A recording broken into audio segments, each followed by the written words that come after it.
What's up guys, it's your boy Jenny po. Putangin ng agising ko lang pre, diretso na kaming SM guys. Ayun, naghanap kami ng power na lang. Pwedeng pang pagtanggal ng mga bolts. Stanley Turbo. Opo lang. Plus 394 horsepower yan. Daming choices. Ang bibiling nyo pagkano ko kaya natin. So ayun guys, ayan, nakakabili na tayo sa Ace. Ayun yung impact wrench na nakuha natin. Again, yung brand mo. Uwi na rin kami kasi may re-rewire ulit kay Leslie since kulang na siya sa ground. Ito kami ngayon sa may spray paintan, mag-DIY na naman kami. Siyempre ito yung ano namin sa mga category namin. Expertise namin to. Hanap kami ng pang-off-white. Ngayon sa food court guys, kakain lang kami and then bounce back na tayo sa bahay para ma-vlog natin yung mangyayari sa mga wiring ni Leslie. O, kain lang kami. Ayan. Kain lang kami ng Ace. Pabalik na kami tapos lang namin kumain. And, ano na ba si Prince Wirelord? Si Prince Wirelord kasi guys, kung hindi nyo kilala si Prince Wirelord, siya yung nag-wire tack nung ano natin, ng puti nating Honda. And babalik siya ngayon kasi kailangan yung dagdagan yung ground. Kulang yung body ground ng ating sasakyan. Ayan, mabiyahe muna kami. Gamit pala natin for today, si Maldita. The daily driver. Ito yung kalat na to. Dito kami sa bahay. So magliligpit lang kami muna ng mga parts na nakatambak namin ito. So yun nga pala guys, kung may mga gusto sa inyo mag-inquire, bumili. Fender, meron na rin tayo. Set yan, dalawang ano rin, BTI to, BTI din tong Fender natin. BTI na headlight, ito BTI hood pareho. Isang blue, isang white. Yung white, kita nyo guys. Yung blue. As mags natin, for sale din to guys. May kasama na siyang gulong na 195/50 R15. Yan. Fresh pa yan guys, kita nyo yung gulong yan. Maayos pa yan. Walang crack, hindi pa rin expired.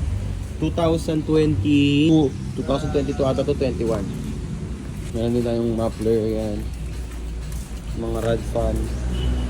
Meron tayong shifter linkage. Ito, luma na to, pero kung may gustong bumili, wala namang problema sa amin. Ito sira na ito, dapat po benta. Pero pwedeng bilhin to kung gusto nilang i-repair. Rear bumper, BTI din. So yun guys, sa mga hindi nakakalam sa inyo, air contact na rin namin to. Dadagdagan ng ground. Kailangan kit.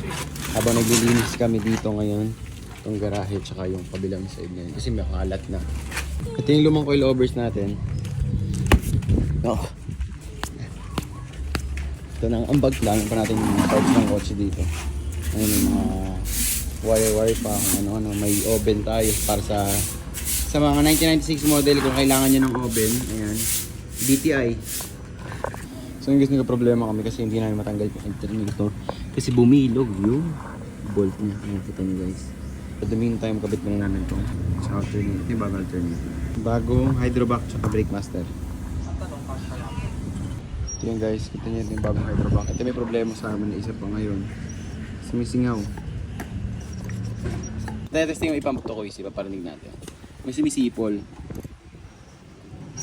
Yan o, ito nyo guys. So hindi namin alam kung normal yun, pero sana hindi. Kasi kung hindi, edi sayang hydro bagong back. Kakabit na natin. Ito wala akong sumisingaw eh. Ano ito ni Pacboy ng kalawa ko. Sumisipol pa oh. Ay, pinalitan na siya. Gamit mo yung ratchet boy? Oo. Yung malaki. Guys, kinakabit na ni Mouse yung hydrovac. Saan yung sexing formation? Yung putang ina eh. Ayan siya guys oh.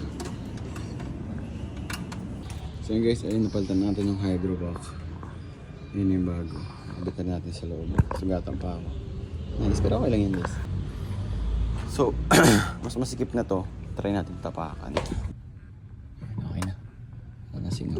So ayun guys, inabot na kami ng gabi. And guess what? Bibili tayo ng bagong alternator bolt. Kasi ayan yung bilog na pinutol. So, kakabit yung bago. Macho kasama ko. Punta muna kami ng SM. So yun guys, okay na.